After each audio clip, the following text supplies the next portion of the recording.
Yang saya hormati PMH Bapak Haji Hasbullah SAG, yang saya hormati Bapak Kasih Bima Sisa, ya, juga sekaligus PLT Kacubang TU Haji Nesianto SAG, juga yang saya hormati dari Kepala Desa, ya, Bapak Kepala Desa Ala Air, ya, Bapak Amri, serta pengurus jajarannya, yang saya hormati dari Babinsa, yang saya hormati juga Bapak Ketua Basnas, ya, Bapak.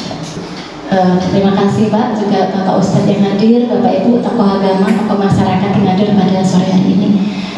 Sebelumnya mari kita sama-sama mengucapkan salam. Assalamualaikum warahmatullahi wabarakatuh. Selamat sore, salam, Om Swastiastu, Namo Buddhaya, salam kebajikan. Saya awali dengan pantun dulu, ya. Pagi-pagi makan kurma, kurma dibawa seorang teman. Mari jaga toleransi umat beragama, kita kuat karena keberagaman. Pada kesempatan hari ini saya dipercaya untuk memberikan materi tentang penguatan harmoni kerukunan umat beragama dan penghayat kepercayaan.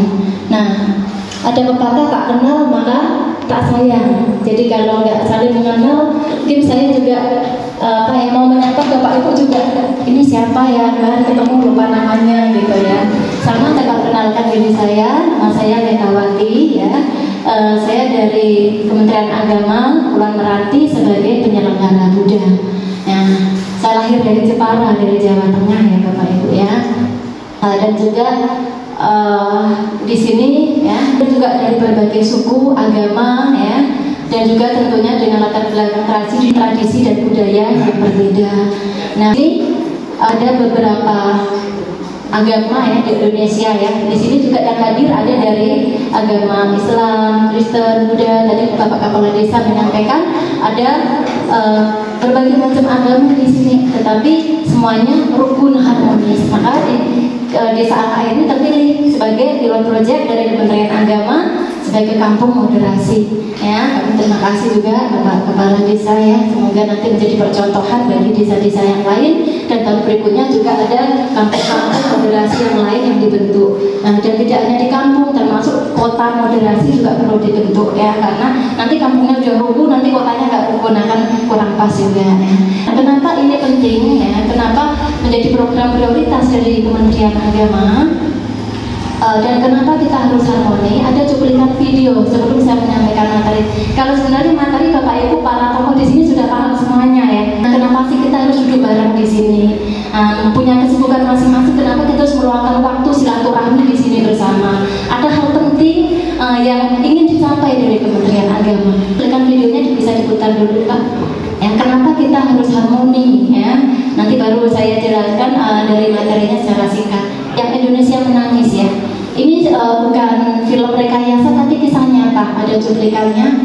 Kita tengok sebentar, untuk evaluasi kita bersama. Ini loh Indonesia kita, gitu. Mungkin ini kisah nyata yang terjadi, ya, mulai tahun 1998, 1999. Ini terjadi di negara kita, negara tercinta.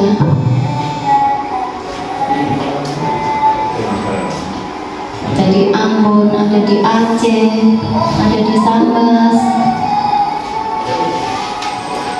Kita mengingat kembali sejarah yang sudah terjadi.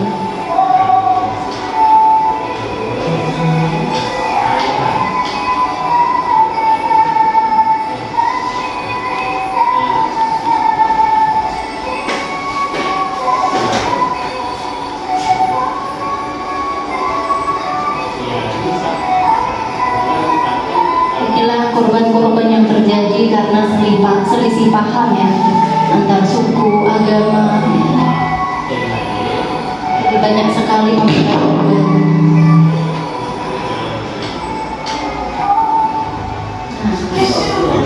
Kemanusiaan pun sudah hilang rasa kemanusiaan.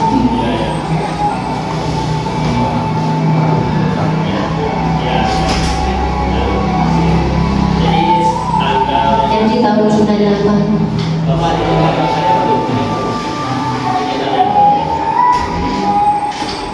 Halmahera.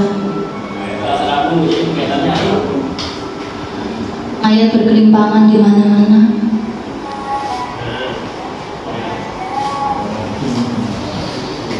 Tahun 2000.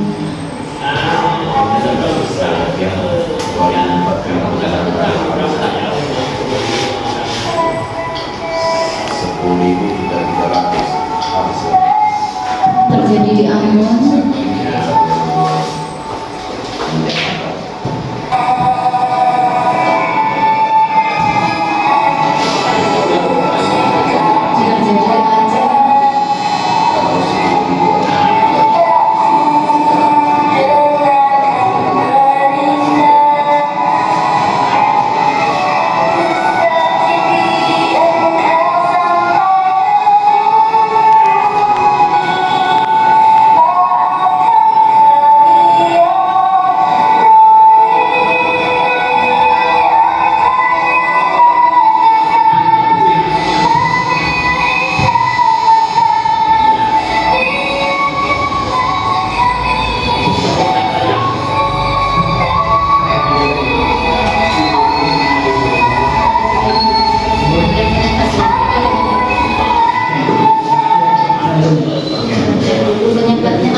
Cuplikan videonya juga, salah satu kasus itu terjadi ya.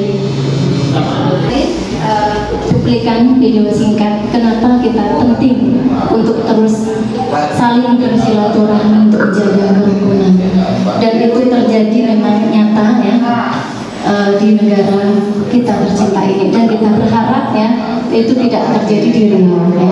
Apalagi di sini sudah terbentuk ya kampung-kampung moderasi ya, sudah terjadi kerukunan silaturahmi antar para tokoh-tokoh agama, karena di sini tokoh-tokoh agama inilah yang menjembatani ketika terjadi konflik-konflik seperti itu.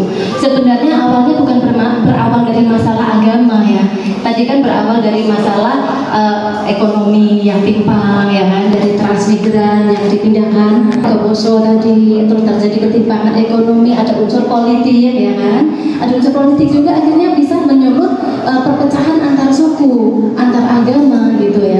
Jadi adanya mediasi dari tokoh-tokoh, maka dari Kementerian Agama mencanangkan moderasi beragama ini sebagai program nasional, prioritas nasional, dibentuk kampung-kampung moderasi di masing-masing wilayah di seluruh Indonesia. Ya, selanjutnya Bapak Ibu, nah di sini ini yang di negara kita ya, dari jumlah jiwa ya 2.770 juta ya, jiwa 200.000 ya, suku bangsa ada 538, bahasa ada 726 bahasa, dan agama ada 6 agama yang diakui, termasuk Konghucu yang ke-6 ya. Inilah pentingnya tentang penguatan harmoni dan kerukunan umat beragama. Nah ini ya konsekuensi dari negara kepulauan ya, negara yang plural, multi etnis, multi agama ya, dalam budaya bingkai NKRI, karena masing-masing suku juga punya adat dan budaya. Nah salah satu dari indikator moderasi beragama adalah kita menerima dan menghargai budaya ya. Nah kita juga disatukan dalam semboyan kita Bhinneka Tunggal Ika ya, yang menggambarkan kondisi negara kesatuan Republik Indonesia ya, dengan keragaman budaya, agama, ras yang menjadi satu kesatuan yang tegak dan kokoh dalam kedaulatan NKRI. Kita semuanya di sini disatukan ya dengan semboyan Bhinneka Tunggal Ika. Walaupun kita berbeda-beda di sini, di ruangan ini aja berbeda-beda ya. Ada agama Buddha, ada Kristen, ada Muslim, ada Hindu, ada Buddha. Dan walaupun yang Muslim di sini mayoritas, tetap menghargai, tetap mengayomi bagi yang minoritas. Ini sebenarnya sudah menjalankan dari tujuan visi misi dari moderasi beragama yang diprogramkan pemerintah itu sendiri. Ya. Nah, dengan semboyan inilah yang menyatukan kita ya untuk bersatu dalam keberagaman. Selanjutnya, selain Bhinneka Tunggal Ika ya, kita juga disatukan dengan ideologi kita, Pancasila, sebagai ideologi dasar negara yang sangat fundamental fungsinya. Nah karena adanya Pancasila inilah maka negara Indonesia tetap kokoh ya, tetap kokoh dalam perbedaan ini ya. Pancasila sebagai filosofi ya, filosofi dasar perilaku kehidupan yang merupakan cara hidup berbangsa dan bernegara untuk mencapai cita-cita nasional, ya. Dan selain Pancasila, ini juga Undang-Undang Dasar 1945. Di antaranya itu ada menunjuk tinggi hak asasi manusia. Hak asasi manusia hak untuk menganut agama sesuai kepercayaannya masing-masing. Tadi disampaikan Bapak Kepala Kemenang ya, kalau dalam hal makan aja kami memang, saya sendiri vegetarian Bapak Ibu. Dalam agama juga kan ada yang vegetarian, ada yang enggak. Nah, dalam keluarga saya juga suami anak masih enggak vegetarian, saya vegetarian. Tetapi selain itu dari kami 8 bersaudara juga ada saudara yang muslim.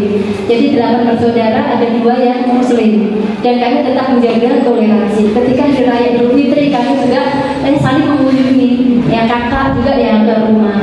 Bahkan dari saudara bapak juga banyak yang muslim. Ya, dari saudara mama juga banyak yang muslim. Jadi kalau pas Idul Fitri itu malah kami ikut sedia kue ya, karena bapak tertua yang di kampung dan memang yang masih hidup gitu. Jadi habis sholat Id gitu banyak dari tokoh-tokoh masyarakat itu singgah ke rumah. Jadi udah memang terjaga ya, seperti yang disampaikan Pak Kemenang tadi ya. Kalau dalam urusan akidah agama itu sesuai dengan agama kita masing-masing. Tapi dalam hubungan sosial, walaupun kita satu keluarga beda agama, kita tetap jalankan.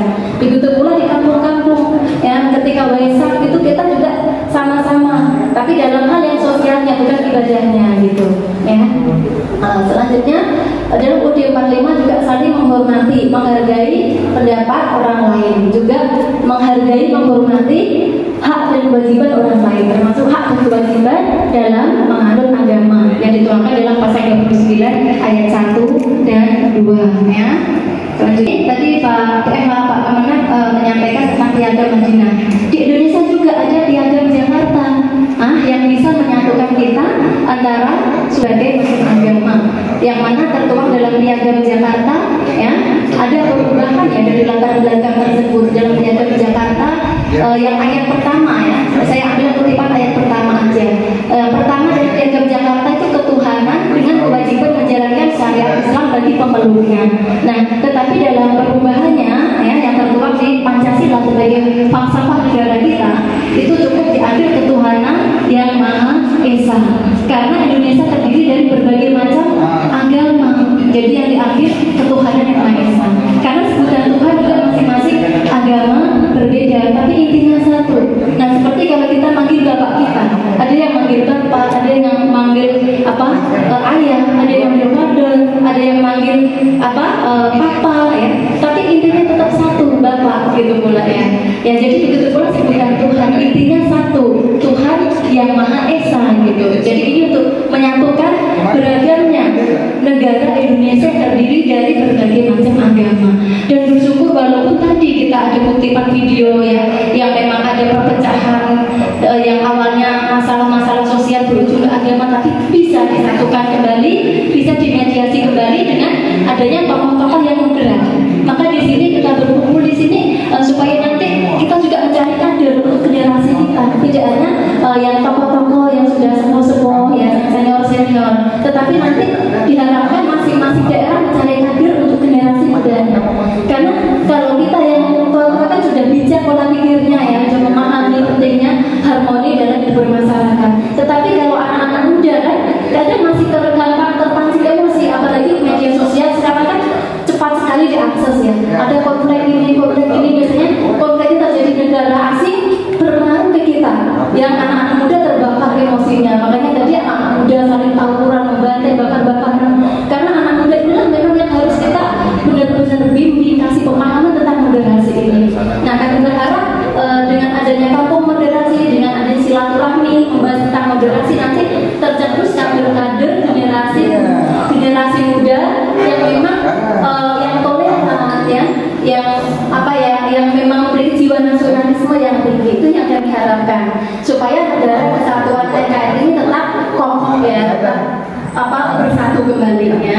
Seperti toleransi ya, saya nggak perlu panjang lebar untuk menjelaskan karena Bapak Ibu juga udah paham tuh toleransi itu seperti apa. Intinya toleransi itu kita tidak menolak adanya perbedaan, tetapi kita setuju dengan adanya perbedaan itu sendiri. Dan di Muslim juga kami sangat mengapresiasi karena begitu tolerannya, maka tetap mengayomi ya, di mana ada yang minoritas tetap diayomi ya. Dan kami sendiri merasakan itu di kantor Kementerian Agama.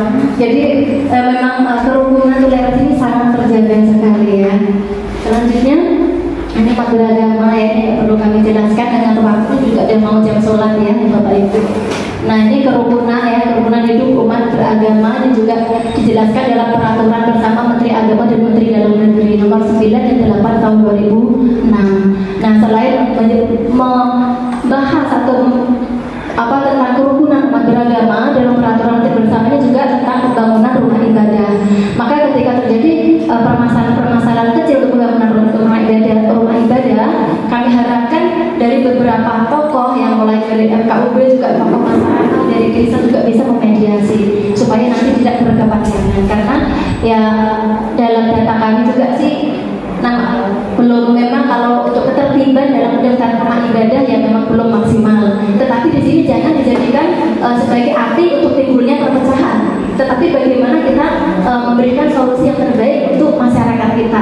Karena jujur saja kadang dari masyarakat pengurus-pengurus mungkin dari kelenteng atau dari wihara atau dari rumah ibadah yang lain itu kadang masih pemahamannya kan berbeda-beda ya. Dan kadang untuk mengurus administrasi itu masih belum berani, takut-takut kantor desa saja kadang takut, seperti itu yang terjadi ya kan, seperti itu. Termasuk juga yang penggunaan gedung untuk ibadah ya itu juga kan harus ada izinnya. Cuma masyarakat ini kadang belum memahami apa sih harus dilengkapi kalau itu bukan bangunan baru. Nah itu sebenarnya ada peraturannya, surat izin sementara, dan yang mengeluarkan itu bukan kantor Kemenang. Izin sementara untuk penggunaan gedung ya, misalnya ada ruko digunakan untuk ibadah itu harus ada izin sementara. Yaitu juga diatur dalam TBM Dua Menteri dan juga ada surat keputusan dari Kementerian Agama ya. Nah itu surat izin sementaranya dari camat, bukan dari kantor Kemenang, dan itu nggak sampai ke bupati. Itu kalau gedung yang digunakan untuk ibadah. Nah misalnya nanti Bapak Ibu ada yang tahu di situ ya kok ada rumah ibadah udah digunakan ibadah nggak ada izinnya, ayo kita rame-rame kita demo misalnya. Tidak, itu bukan solusi, tapi kita beri pencerahan, oh ini loh jalannya, ini loh coba datang ke Kementerian Agama biar tahu prosedurnya. Seperti itu yang kita harapkan. Selanjutnya ya, ini kondisi rukun ya, perlu banyak kita jelaskan ya. Bapak Ibu sebagai tokoh agama, tokoh masyarakat juga sudah memahami satu konsep yang menekankan tentang toleransi antar umat beragama ya. Lanjut lagi. Nah moderasi tadi sudah dijelaskan Pak Kemenang ya tentang cara pandang dalam kita beragama dalam bermasyarakat. Intinya itu kita memiliki sikap yang moderat ya. Ini dalam pasal 29 ayat 1 dan 2. Nah ini komitmen kebangsaan ini 4 indikator dalam moderasi beragama itu kita memiliki komitmen kebangsaan dan bernegara cukup tinggi. Yang kedua sikap toleransi ya. Yang ketiga menerima kearifan lokal yaitu budaya masing-masing. Dan termasuk di sini ada peran air juga diakomodir dari pemerintah daerah. Itu salah satu dari indikator dalam moderasi. Tapi bukan berarti peran air itu urusan agama, bukan. Itu budaya ya. Karena dalam moderasi beragama di sini ada menerima kearifan lokal. Maka ada pantun ya, ada tari persembahan. Nah, itu juga untuk kearifan lokal yang termasuk peran air difasilitasi pemerintah daerah itu termasuk menerima kearifan lokal yang menjadi dari pemerintah daerah. Ya, yang selanjutnya yang keempat itu anti kekerasan atau menghindari kekerasan. Itu 4 indikator dalam moderasi beragama. Terus di sini kuncinya supaya kita bisa moderasi beragama tadi tetap rukun harmonis, yang jelas menghargai perbedaan antar agama, menghormati keyakinan dan cara beribadah umat yang beragama lain, menjaga toleransi, berlaku adil ke semua, dan bersinergi untuk menjaga tempat-tempat ibadah yang lain. Termasuk kami kemarin pas perayaan Waisak ya, dari Polres ya juga internya hubungi kami, Bu, sampaikan surat pemberitahuan agenda Waisak di masing-masing daerah, nanti kami turun menjaga keamanan. Nah itu juga bentuk kita bersinergi untuk menjaga tempat-tempat ibadah saat melakukan kegiatan-kegiatan besar keagamaan ya Bapak Ibu. Nah di sini salah satu faktor-faktornya ini juga saya. Ini yang tadi putar videonya. Nah ini salah satu faktornya kenapa terjadi konflik sistematik yang berlebihan, intoleransi, ya, tidak menilai agama lain dengan standar sendiri, ya. Oke, selanjutnya nggak perlu. Nah, ini sebenarnya ada lanjutnya. Oh, ini jam berapa ya suratnya ya? Oke, saya ini udah mau selesai. Saya nggak usah lama. Nah, ini salah satu yang menginspirasi. Dari tokoh moderasi kita ya, Bapak tokoh moderasi, pelopor moderasi. Kerukunan akan bisa dicapai apabila setiap golongan agama memiliki prinsip setuju dalam perbedaan. Setuju dalam perbedaan berarti orang mau menerima dan menghormati orang lain dengan seluruh aspirasi, keyakinan, kebiasaan, dan pola hidup. Menerima dan menghormati orang lain dalam menganut keyakinan agamanya, ya. Ini sekian dan terima kasih, ya. Ini pemaparan ya dari kami ya tentang pentingnya harmoni ya dalam masyarakat dalam menjaga kerukunan umat beragama. Nah, semoga dengan terbentuk kampung moderasi ini kita semakin kuat, rukun, harmonis, dan negara Kesatuan Republik Indonesia tetap kokoh dan jaya. Terima kasih. Kurang lebihnya saya mohon maaf ya. Sebenarnya dan saya akhiri, selamat sore, salam sejahtera buat kita semuanya, dan bagi yang beragama Buddha, namo Buddhaya. Terima kasih.